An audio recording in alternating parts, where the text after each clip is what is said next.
안녕하세요. 미아입니다. 오늘 저와 함께 공부해 볼 내용은 화장품의 품질 요소입니다. 화장품의 품질 요소 중에는 크게 네 가지가 있는데요. 안전성, 안정성, 유효성, 사용성입니다. 그러면 한 가지씩 살펴볼게요. 품질 요소 중에 가장 중요하다고 할 수 있는 건 바로 안전성입니다. 우리 신체의 안전과 관련이 있기 때문이에요. 안전성은 말 그대로 피부와 신체에 대한 안전을 보장하는 성질을 말하는데요. 화장품과 의약품의 차이가 뭔지 아시나요? 의약품은 보통 우리가 아플 때 사용하는 것이기 때문에 병이 나으면 계속 사용하지는 않죠. 바로 단기간 사용한다는 건데요. 화장품은 어떨까요? 혹시 사용하는 화장품의 효과가 좋아서 피부가 매끈해지거나 기미나 잡티가 옅어지면 화장품 사용을 중단하시나요? 아마 그런 분들은 거의 없을 거예요. 오히려 더 열심히 바르시겠죠? 이렇게 화장품은 장기간 그리고 오래도록 사용하기 때문에 안전성이 더욱더 중요하게 되는데요. 따라서 화장품으로 사용하기 위해서는 피부 자극, 감작성, 즉 알레르기, 이상 반응 등을 최소화하기 위해 안전성 확보가 필수입니다. 화장품으로 사용되기 위해서는 여러 안전성을 확인하는 시험도 있는데요. 여기 보이는 게 안전성을 확인하기 위한 시험들의 종류입니다. 먼저 단회 투여 독성 시험인데요. 이 시험은 동물에 투여하여 반수치사량을 산출해서 위험성을 예측하는 시험이에요. 반수치사량이란 한 무리의 실험 동물 50%가 사망하는 독성 물질의 양으로 이 반수치사량이 낮을수록 위험하다고 할 수 있어요. 반수치사량이 낮다면 그만큼 적은 양으로도 이 동물들을 사망시킬 수 있다는 뜻이기 때문이겠죠? 다음은 1차 피부 자극 시험 자료입니다. 이건 동물이 아닌 우리 피부에 1회 투여했을 때 자극성을 평가하는 것이고요. 안점막 자극 또는 그 밖의 점막 자극 시험 자료 역시 안전성을 확인하는 데 필요한 시험입니다.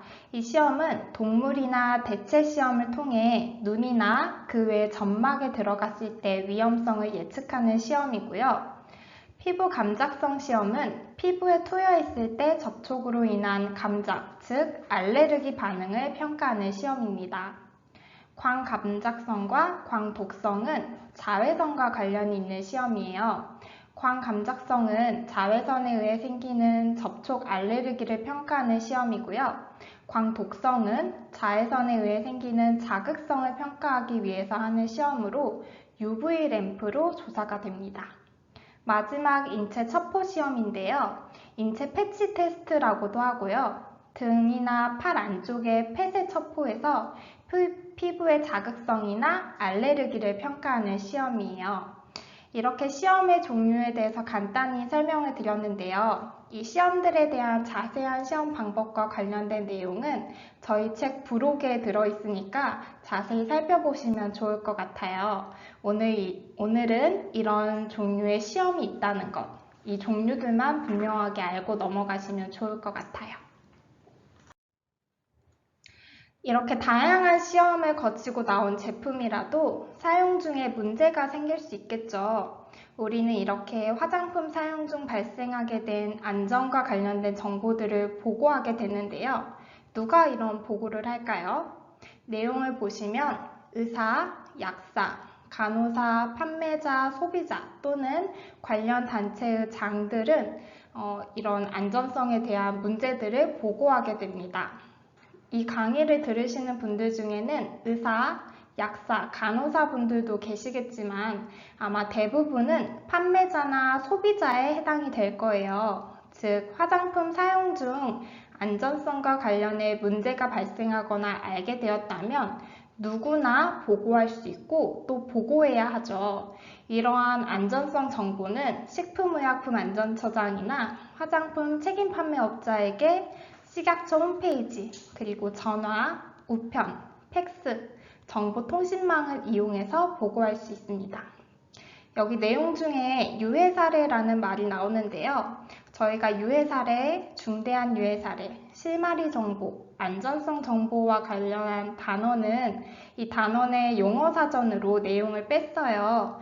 여기서 간단히 설명드리자면 유해 사례란 화장품 사용 중에 의도치 않게 우리가 화장품을 만들면서 그 누구도 내가 만든 화장품을 쓰고 부작용을 겪길 바라진 않잖아요. 그런데 이렇게 의도치 않게 화장품을 사용하고 부작용을 겪게 되는 바람직하지 않은 징후, 증상, 질병들을 유해 사례라고 말하고요. 그 화장품과 반드시 인과관계를 가져야 하는 것은 아니에요. 그리고 중대한 유해 사례란 방금 살펴본 유해 사례 중에서도 우리 생명에 치명적이라고 해야 할까요? 위험하게 만드는 경우에는 중대한 유해 사례라고 합니다. 용어 사전 내에 이에 해당하는 경우 5가지에 대해서 잘 나와 있으니까 참고해서 보시면 좋을 것 같아요. 다음 실마리 정보는 유해 사례와 화장품 간의 인과관계 가능성이 있다고 보고된 정보나 그 인과관계가 알려지지 않거나 입증 자료가 불충분한 것들을 말하고요. 이렇게 화장품과 관련한 안전성, 유효성에 관한 새로운 자료나 유해 사례 정보들을 우리는 안전성 정보라고 부르고 그 정보들을 식약처장 또는 화장품 책임 판매업자에게 보고해야 하는 것이죠. 또한 화장품 책임 판매업자라면 유해 사례 중에서도 중대한 유해 사례에 해당하거나 판매 중지, 회수에 준하는 외국 정부의 조치, 그리고 이 각각의 경우에 그와 관련해서 식약처장이 보고를 지시했다면 안전성 정보를 알게 된 날로부터 15일 이내에 보고해야 합니다. 이걸 우리는 신속보고라고 부르고 있어요. 그리고 신속보고에 속하지 않은 안전성 정보는 정기보고를 해야 하는데요. 매 반기 종료 후에 1개월 이내 7월 또는 1월에 식약처장에게 보고해야 합니다. 이 정기보고에도 예외가 있어요. 예외사항은 언제나 중요하겠죠? 상시 근로자 수가 2인 이하로서 직접 제조한 화장 비누만을 판매하는 화장품 책임 판매업자는 정기보고의 예외 대상이니 기억해 두시면 좋을 것 같아요. 다음 성질은 안정성입니다. 안정성은 바뀌거나 달라지지 않도록 하는 성질이에요. 그래서 화장품이 만들어진 상태 그대로 일정하게 유지되게 하는 거죠. 그래서 화장품은 물리적, 화학적으로 변화가 없고 미생물 오염이 되지 않아야 해요. 물리적 변화라고 한다면 분리, 침전, 응집, 결화, 휘발, 고화 등이 이에 해당이 되고요. 화학적 변화라면 변색, 변칙, 오염, 결정, 석출 등이 화학적 변화에 해당이 돼요. 예를 들어 집에서 토마토를 갈아서 주스를 만들었어요. 이 마시고 남은 주스를 냉장고에 보관했는데 물과 건더기가 층이 나뉜다면 이건 물리적 변화에 해당이 되겠죠? 근데 오래돼서 냄새가 나고 색이 변하게 된다면 그건 화학적 변화라고 할 수 있을 거예요. 아마 이해가 잘 되지 않는 분들은 그냥 간단하게 화학적 변화의 예만 외워두신다면 나머지는 물리적 변화라고 추측할 수 있겠죠? 다음은 화장품의 안정성을 확인하는 시험의 종류입니다. 4가지가 있는데요. 오늘 이 시험 방법까지는 자세히 알기보다는 이런 종류가 있다는 것만 알고 넘어가시면 좋을 것 같아요. 먼저 장기 보존 시험입니다. 화장품을 얼마나 장기간 보존할 수 있는가 알아보기 위한 시험이고요. 가속 시험은 단기간의 가속 조건에서 화장품의 안정성을 유지할 수 있는지 평가하는 시험입니다. 다음 가혹 시험인데요. 이 가혹 시험은 가혹 조건에서 화장품의 안정성을 확인하는 시험입니다. 한국도 사계절의 온도 차이가 많이 나는 편이잖아요. 그렇게 기온이 낮거나 높아졌을 때 화장품이 얼거나 분리되거나 하지 않는지 그러한 안정성을 시험하게 되고요. 다음은 개봉 후 안정성 시험이에요. 화장품을 사용하기 위해서는 개봉을 해야 하죠. 샘플 화장품이 아닌 이상 한 번에 화장품을 다 사용하기란 힘들 거예요. 또 개봉을 하게 된다면 화장품의 내용물이 산소나 또 그 밖에 공기에 섞여 있는 미생물, 오염물질과 접촉하게 되는데 그럴 때 화장품이 변하지 않는지 확인하기 위한 시험입니다. 화장품의 성분 중에는 안정성 시험 자료를 보관해야 하는 의무 대상이 있습니다. 여기 나와 있는 5가지 성분을 0.5% 이상 함유하고 있는 제품이라면 안정성 시험 자료를 최종 제조된 제품의 사용 기한이 만료되는 날부터 1년간 보존해야 하는데요. 레티놀, 아스코빅 애시드, 토코페롤, 과산화 화합물, 효소입니다. 익숙한 이름이 뒤쪽으로 보이시죠? 비타민 A, 비타민 C, 비타민 E가 있는데요. 이번 기회에 이 이름들을 레티놀, 아스코빅 애시드, 토코페롤로 외워두신다면 이 뒤에 화장품의 성분들을 공부하실 때 그 성분들을 외우실 때 더 도움이 되실 거예요. 이 5가지 성분은 매우 중요하니까요. 꼭 외워두시고 넘어가 주시면 좋을 것 같아요. 다음은 유효성입니다. 유효성은 화장품에서 기능을 나타내는 성질인데요. 우리는 화장품을 사용하는 목적이 다 있잖아요. 미백이나 주름 개선, 자외선 차단, 세정 등 다양한 이유로 화장품을 사용하죠. 그런 효과를 나타내는 성질을 유효성이라고 하는데요. 이 유효성은 안전성보다 우선시 될 수 없어요. 즉, 기능을 더 좋게 만들기 위해서 안전성을 희생해서는 안 된다는 말입니다. 유효성 또는 기능에 관한 자료로는 아래 나와 있는 4가지 시험 자료가 있는데요. 이 시험에 대해서는 4단원에서 자세하게 다룰 거니까 오늘은 이 시험의 이름들만 확실하게 암기하시고 넘어가시죠. 먼저 효력시험 자료, 그리고 인체적용시험 자료입니다. 인체적용시험 자료는 사람을 대상으로 실시하는 효능 효과시험, 연구로 이 시험을 수행하는 기준이 따로 있어요. 4단원에서 같이 살펴보기로 해요. 다음은 인체외 시험 자료입니다.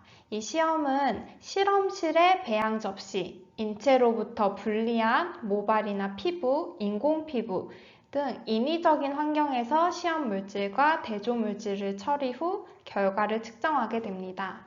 마지막으로 연모 효력 시험 자료는 인체 모발을 대상으로 효능, 효과에서 표시한 색상을 입증하는 자료예요. 모발에 대해 색상을 입증하는 시험이 연모 효력 시험 자료입니다. 다음은 일반 화장품에 대한 유효성 평가 방법인데요. 보습과 관련해서는 경피수분 손실량을 측정해서 평가를 해요. 이 경피수분 손실량이란 우리의 겉피부, 여기 지금 겉피부를 통해서 확산이나 증발로 인해 이 체내 수분이 외부로부터 손실되는 수분의 양입니다.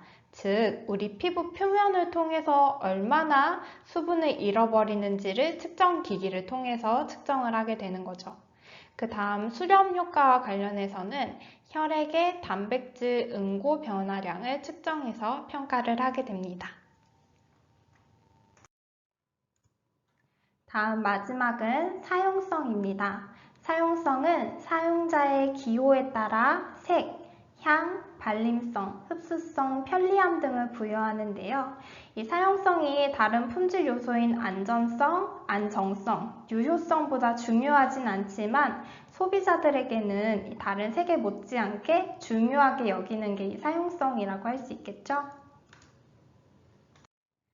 마지막은 실태조사와 관련된 내용인데요. 이건 식약처장이 하는 일이에요. 5년마다 실태조사를 실시하게 되고요. 다음 아래의 내용을 포함한 실태조사를 실시합니다.